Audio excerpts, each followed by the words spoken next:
اعوذ باللہ من الشیطان الرجیم، بسم اللہ الرحمن الرحیم۔ Online lectures by Qasim bin Sajjad کے ساتھ آپ کی خدمت میں ایک دفعہ پھر حاضر۔ آج کا ہمارا ٹاپک یہ ہے کہ آپ کے خلاف اگر ایف آئی آر ہو جاتی ہے تو اس کی کویشمنٹ کیسے ہو سکتی ہے اور اس کا کیا طریقہ کار ہے اور کب اور کیسے ہونی چاہیے اور اس میں کون کون سی ایویڈنس آپ نے ساتھ لگانی ہوتی ہیں۔ اس سے پہلے ہم اپنا لیکچر سٹارٹ کریں تو آپ سے گزارش ہے کہ اگر آپ نے میرا چینل سبسکرائب نہیں فرمایا تو اس کو کائنڈلی سبسکرائب کر لیں تاکہ تمام ویڈیوز آپ تک پہنچ سکیں، اور بیل آئیکن کو ضرور کلک کیجیے گا اور شیئر بھی فرمائیے گا۔ میری آپ سے گزارش ہے کہ ایف آئی آر جب بھی ہوتی ہے تو اس کو بڑے طریقے سے سوچنا سمجھنا چاہیے کہ یہ ایف آئی آر غلط یا صحیح ہو تو جاتی ہے، اور کیونکہ دفعہ 154 کے تحت فرسٹ انفارمیشن رپورٹ ہوتی ہے جو ایف آئی آر عام طور پہ ہونا مناسب ہے، یہ قانون کے مطابق ہے۔ لیکن ہمارا سسٹم اتنا برا ہے کہ جس میں ہم نے یہ دیکھا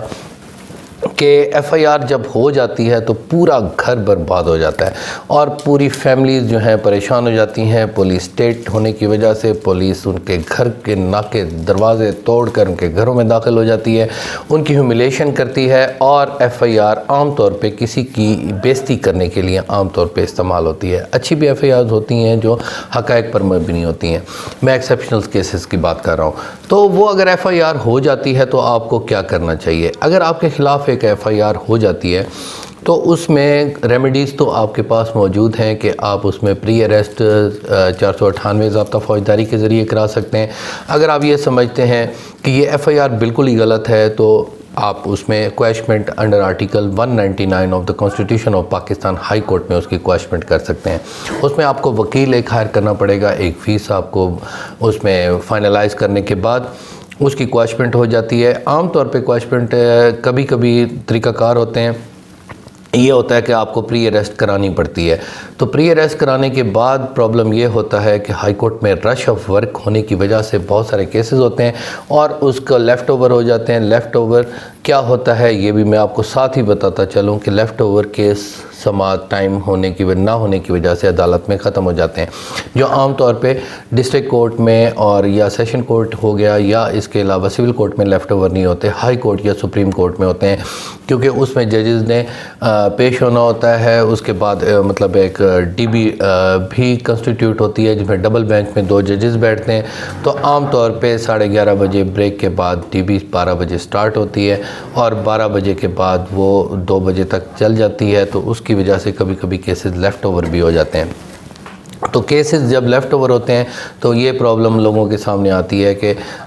وہ کیس نہیں چل سکتے، تو کویشمنٹ میں بھی عام طور پہ جب کیسز پہلے ارجنٹ میں ہوتے ہیں اور پھر جب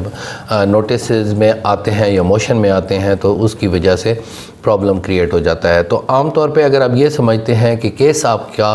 غلط ہے تو پری اریسٹ کرا کر اس کو کنفرم بھی کر سکتے ہیں، اور کنفرم کرانے کے بعد اس کا ٹرائل چلے گا۔ اگر آپ کی پری اریسٹ کنفرم ہو جاتی ہے تو ٹرائل کیسز بھی ختم ہو جاتے ہیں، تقریباً وہ بھی ختم ہو جاتے ہیں۔ اگر آپ یہ سمجھتے ہیں کہ پولیس کسی طور پر بھی آپ کے ساتھ دینے کے لیے تیار نہیں ہے، ہیوملیشن کر رہی ہے، گھروں میں داخل ہو رہی ہے، تو وہ پری اریسٹ کرانے کے بعد آپ کویشمنٹ بھی کر سکتے ہیں، اور وہ طریقہ کار بھی آسان ہے جس میں کمپلیننٹ کو نوٹس ہوگا اور کمپلیننٹ وہاں پر تھرو کونسل وہاں پر پیش ہو سکتا ہے۔ ڈیلنگ ٹیکٹکس کی وجہ سے کیس عام طور پہ فائنلائز نہیں ہوتے، اور اس میں یہ سوال ہے کیا پری اریسٹ میں بھی سٹے ہو جاتا ہے؟ ہاں، اگر ہائی کورٹ میں آپ کو سٹے مل گیا ہے کہ اس کی پروسیڈنگ آگے نہ کی جائے تو پھر تو وہ پری اریسٹ بھی چلتی رہے گی، نہیں تو عام طور پہ اگر وہاں سے سٹے نہیں ہوا تو پھر آپ جو ہے اس کو پری اریسٹ آپ کو بحث کرنی پڑے گی۔ اس لیے جب بھی یہ بات ایک فائنلائز کر لیتے ہیں کہ جب بھی آپ یہ سمجھیں کہ آپ کویشمنٹ کرانے جا رہے ہیں تو اپنے وکیل صاحب سے یہ ضرور ڈسکس کر لیں کہ کیا ہماری پروسیڈنگز جو ہیں وہ سٹے ہو جائیں گی یا نہیں، مطلب ہے میری گرفتاری کے بارے میں سٹے ہو جائے گا کہ نہیں۔ انویسٹیگیشن تو آپ نے انوالو ہونا ہی ہوتا ہے، تو انویسٹیگیشن تو نہیں رکے گی، انویسٹیگیشن کو بھی روکا جا سکتا ہے، لیکن اگر آپ یہ سمجھتے ہیں کہ سٹے ہو جاتا ہے، آپ کے وکیل صاحب آپ کو تسلی دیتے ہیں، تو پھر آپ اس وقت کویشمنٹ دائر کریں۔ یا ایک دوسرا طریقہ کار یہ ہے کہ آپ کی پری اریسٹ کنفرم ہو گئی یا آفٹر اریسٹ گرفتار کر لیا گیا، گرفتار ہونے کے بعد اس کی ضمانت ہی ہوتی ہے، کویشمنٹ کریں گے تو وہ لمبا کام ہو جائے گا۔ 302 میں بھی اگر ڈے لائٹ آکرنس یا ریپیٹیشن یا اس کے علاوہ کوئی ہینیس کرائم نہیں ہے تو پھر وہ بھی ضمانت کبھی کبھی جو دوسرے ایکیوزڈ ہوتے ہیں جو نومینیٹڈ ہوتے ہیں لیکن ان کا رول جو ہوتا ہے وہ مارنے میں نہیں ہوتا، موجودگی میں ہوتا ہے، تو ان کی بھی کبھی کبھی بیل ہو جاتی ہیں۔ اس کے علاوہ باقی جو offenses ہیں 376 وغیرہ اگر سنگل ایکیوزڈ ہے تو اس کی ضمانت بھی بہت مشکل ہو جاتی ہے۔ لیکن اگر آپ کے وکیل صاحب یہ سمجھتے ہیں کہ ضمانت ہو سکتی ہے تو پہلے آپ ضمانت کرا لیں، پھر آپ آسانی سے اپنے سارے ایویڈنس کو لے کر اس کی کویشمنٹ میں چلے جائیں، کیونکہ ٹرائل میں پھر ٹائم ہوتا ہے۔ ٹرائل میں آپ وہاں بیٹھ کر عدالت میں اپنے تمام معاملات ججز صاحبان کو بتا سکتے ہیں کہ یہ جو ایف آئی آر ہوئی ہے اس کو کویش کیا جائے، ختم کیا جائے۔ کویشمنٹ کا مطلب ہے ختم کیا جانا، بالکل اینڈ کر دیا جانا۔ ہاں اگر جب کویشمنٹ ہو جاتی ہے تو اس کے بعد جتنے بھی لیگل پروسیڈنگ ہوتی ہیں وہ ختم ہو جاتی ہیں، اس کی اپیل صرف ہائی کورٹ کے بعد ہی سپریم کورٹ میں ہوتی ہے، تو اس کے بعد ریمیڈی تو نہیں ہو سکتی، تو اس کے خلاف اگر وہ جائیں گے تو سپریم کورٹ میں جائیں گے۔ تو آپ کویشمنٹ اگر کرانا چاہتے ہیں، مثال کے طور پر آپ یہ سمجھتے ہیں کہ 420 68 71 کا پرچہ ہو گیا فراڈ کا اور فوجری کرنے کے بعد اس کو استعمال کرنے کا، اب آپ یہ دیکھیں کہ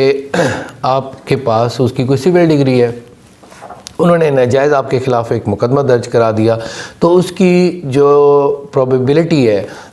آپ آسانی سے اس کو مسئلے کو حل کر سکتے ہیں۔ آپ ہائی کورٹ میں کویشمنٹ کریں گے، کویشمنٹ کرنے کے بعد اپنا ایویڈنس آپ کے پاس کیا موجود ہو، ایویڈنس آپ کے پاس کوجنٹ اور فردر انکوائری کرنا ہو، بالکل کلیئر ہو، آپ کے پاس جو ثبوت ہو وہ تمام contents of F I R جو ہیں اس کو ختم کرنا کے قابل ہو۔ مثال کریں 80A کا پرچہ ہو جاتا ہے، 780A جو عام طور پہ اینٹی ٹیررزم کوڈ کا ہوتا ہے، تو اس میں آپ یہ سمجھتے ہیں کہ یہ اینٹی ٹیررزم میں بات نہیں آتی اور یہ ایک ہینیس کرائم نہیں ہے کہ اس کو اینٹی ٹیررزم میں لے کر جایا جائے اور اس کی وجہ سے یہ ایف آئی آر کو کویش کیا جائے، تو یہ بھی ہو سکتا ہے۔ یا مثال کے طور پر آپ کے خلاف پرچہ ہو جاتا ہے ایف آئی اے کی طرف سے، ایف آئی اے کے بھی کوئی رولز ہیں، کوئی ایف آئی آر جو عام طور پہ یہاں پہ نہیں ہو سکتی وہ وہاں پہ ہوتی ہے، تو ان کے رولز ہیں جو ایف آئی اے کی اپنے ایک پروسیجر ہے۔ عام طور پہ 154 کے تحت تو ایف آئی آر جو پی پی سی یا اس کے ریلیونٹ سیکشنز ہوتے ہیں اس میں ایس ایچ او صاحبان یا کوئی بھی تفتیشی اس کو ایف آئی آر درج کر سکتا ہے، لیکن جو آفینسز ایف آئی اے کے ہوتے ہیں وہ ایف آئی اے ہی اپنی تھورو انویسٹیگیشن، پہلے انکوائری کا پروویژن وہاں پر ہے، یہاں پر انکوائری نہیں موجود، لیکن 159 سی آر پی سی میں بھی انکوائری ہو سکتی ہے۔ ایک ایس ایچ او جو ہے وہ اس کی انکوائری 157 اور 159 کے تحت بھی کر سکتا ہے کہ ایف آئی آر کرنے سے پہلے اس کی انکوائری کر لی جائے۔ تو جب 22A(b) کی اپلیکیشنز ہوتی ہیں یہاں پر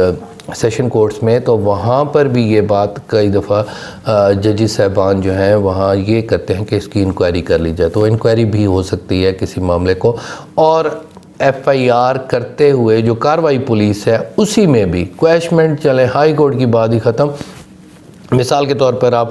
یہ سمجھتے ہیں کہ ایف آئی آر آپ کے خلاف غلط ہونے والی ہے، تو ایس ایچ او کے پاس یہ بھی اختیارات ہیں کہ وہ جو کارروائی پولیس اسی ایف آئی آر میں لکھ رہا ہوتا ہے وہیں پر بھی کہہ دے کہ یہ جو contents of F I R ہیں یہ غلط ہیں، اس کو خارج کیا جاتا ہے، اور 173 کی رپورٹ کر کے علاقہ مجسٹریٹ کے پاس بھیج سکتے ہیں۔ تو یہ باتیں جو ہیں بہت ہی اہم ہیں، ہر قسم کے معاملات جو ہیں وہ بہت ہی اہم ہوتے ہیں۔ جیسے مثال کے طور پر 302 کا کیس ہے، اس میں آپ کو ملزم بنا دیا گیا، تو ملزم بنانے کے بعد آپ کے پاس ایسے ایویڈنس ہے کہ میں وہاں پر موجود ہی نہیں تھا، میں تو دبئی میں موجود تھا، تو یہ تو ایف آئی آر انہوں نے درج کر دی ہے۔ This is a fit case for the quashment, just go for the quashment, and because you have a cogent evidence in support of your version, so this can be quashed, will be quashed, کہ آپ وہاں پر موجود ہی نہیں ہیں، دوسرے ملک میں ہیں، passport اس کا ثبوت ہے۔ ایک بندہ دبئی میں بیٹھ کر یہاں پر جو وقوع ہے اس کو کسی بندے کو کیسے مار سکتا ہے؟ تو اسی قسم کی باتیں جو دوسری ہوتی ہیں، مثال کریں کسی نے پرچہ ایک درج کرا دیا کہ جس نے میری زمین پہ قبضہ کر لیا، میرے مکان پہ قبضہ کر لیا، میری دکان پہ قبضہ کر لیا، تو آپ جا کر بتائیں جی قبضہ ہی پہلے آلریڈی میرے پاس موجود ہے، یہ میرے پاس ایویڈنس ہے کہ میں یہاں پر کرایہ دار ہوں، کرایہ دار بیٹھا ہوں، تو یہ کیسے کہہ سکتے ہیں کہ میں نے آ کر قبضہ کر لیا ہے؟ ٹوٹلی یہ بات ہی غلط ہے۔ اور یہ پہلے مثال کے طور پہ آپ ثبوت ہو کہ کسی پنچایت میں بیٹھ کر اس نے کہا کہ یہ قبضہ اس کے پاس ہے، تو اگر یہ ایویڈنس ہے